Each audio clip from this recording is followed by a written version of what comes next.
All right, guys, I am looking at my lesson plan, and I see that my objective is they will apply problem-solving skills to create solutions to a specific visual art task by finalizing sketches for the identity album. So it's at the beginning of the year, so we are working on our identity albums. I also see that I've gone ahead and labeled my lesson plan with the 5 steps of effective learning. So my identify piece is the bell ringer, so I'm going to show a picture of an album cover, tell me what you see. I have 2 pieces of obtained. So the first one is the composition tutorial. So I'm going to model there, and then I'm also going to model using the planning sheet. So what are the steps I need to take to be successful in the project? Their develop is going to be through the studio time. The apply is going to be a reflection sheet on their progress to keep them accountable for that. And then the last thing is their closure. Does my album cover final sketch include all criteria from the rubric? So that will be the evaluate piece, and they'll be evaluating their own on that. All right, so I've just transferred my objective, so they will apply problem-solving skills to create solutions to a specific visual art task. So we're looking at that identity album, and they're looking at some problem-solving skills. Translated my agenda as well, and so I know we're going to be working on identify the need right now. So I'm going to circle that bell ringer, which is I'm going to show them a picture of an album cover, and they're going to answer, what do you see?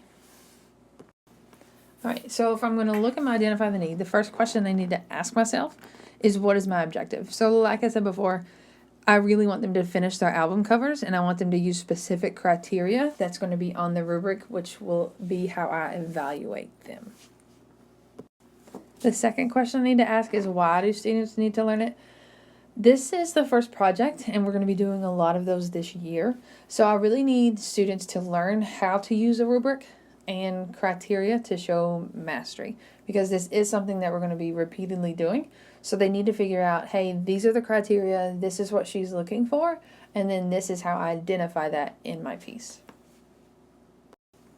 So the last question I'm looking at when I'm looking to strengthen or maybe add the identify the need piece is, how do I communicate that need? My current bell ringer is to show an album cover to have students describe what they see. This could work because it could have them to start to label and identify those things in someone else's piece. However, I could have them use the criteria to pre-evaluate their identity album to create a need for development in the lesson.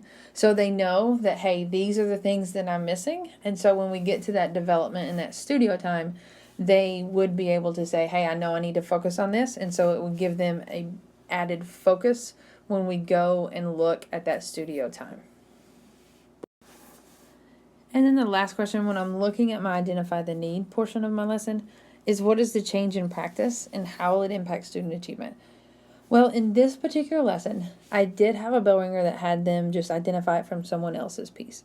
And so instead of having the students focus on what they see in a random piece, I could have them focus on what is needed in their piece. And because they're focusing on their own piece, hopefully it will increase student achievement by giving them increased buy-in and focus from the beginning of the lesson. I know this is through Art Win, and sometimes my students do need increased buy-in, and the identity piece does give them some buy-in because they get to choose what they do. However, this will give buy-in just for that specific lesson because they can see, hey, these are the criteria that I don't have. I need to be sure that that's what I work on in the studio time for today.